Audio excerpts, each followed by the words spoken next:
Once electricity travels through distribution lines to a desired neighborhood, and smaller transformers help reduce that voltage again to make the power safe for homes, the electricity then connects to individual meters which measure how much electricity is consumed.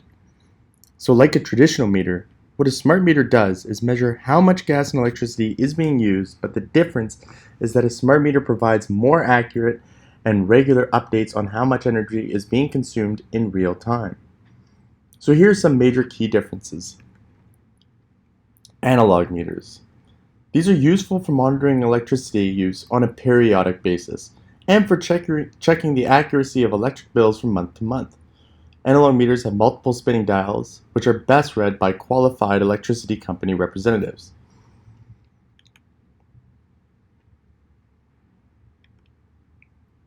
They are typically more accurate when reading the actual dial.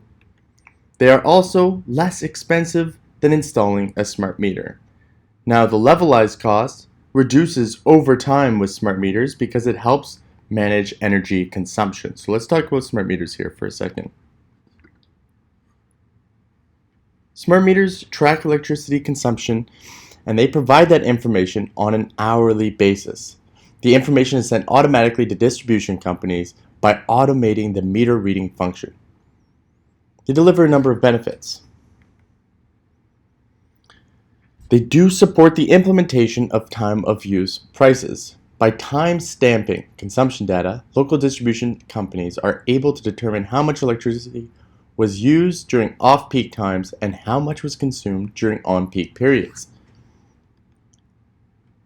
They also help local distribution companies identify power theft and respond to meter failures and outages more quickly. They also provide greater visibility into renewable energy generation. For example, a solar residential rooftop installation will help improve operational efficiencies for local distribution companies. From the home, the smart meter puts into play a series of actions. It collects energy use information, it verifies its accuracy, and it processes it for monitoring and billing.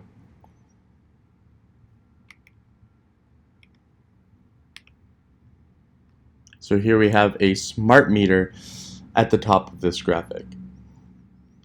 So most communities at present rely on sources of energy that can easily be turned up to meet peak loads in demand. We can't turn the sun or wind up and down when we need them, so we have to rely on backstop thermal generation to moderate these fluctuations. However, if we could find ways to level out the peaks in energy demand rather than just responding to them, we could take some of the pressure off the system. And if we can manage the demand better, we can make better use of intermittent, renewable, and more variable energy sources like those we have available through the sun and wind. A way to do this is to incentivize customers to use less when supply is low or demand is high, to essentially nudge people to use their tumble dryers at times of low energy demand and to charge their electric cars when the wind is blowing.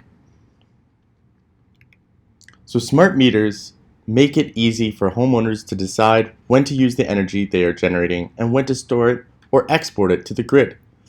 For truly responsive time of use tariffs, suppliers need an accurate measure of demand, and households need to know when energy is cheap or expensive via visible price signals. Smart meters play a role in making both of these happen. So when the sun is shining, high energy use items like electric vehicles and storage heaters could be set to charge automatically, or customers could choose to receive prompts to turn their washing machine on or avoid using their dishwasher, depending on the demand on the system and the price of energy. Equally, smart meters will make it simpler and more attractive for people to generate their own energy at home. By using microgen technology connected to the smart meter's HAN, along with storage batteries, it will be easy for households to decide when to use the energy they are generating through their solar panels or their turbine, when to store it, and when to export it to the grid. Smart technology is already enabling innovative projects for communities who want to be more self-sufficient when it comes to energy, like harnessing renewable energy sources and using price signals. Households in Wales actually are already using smart meters to purchase their power generated by a local hydro scheme at half the usual price, directly benefiting renewable energy. So now let's talk about bidirectional metering. And I'm just going to open up each of these graphics here so you can read through them. This just explains a little bit how a bidirectional meter works. The term bidirectional metering refers to the fact that the meter can measure the flow of electricity in two directions. It measures how much energy comes from the electric company in kilowatt hours delivered, but it also measures the difference between the generator's production and the customer's load demand. The generator can offset a customer's electrical energy usage with any excess electricity produced.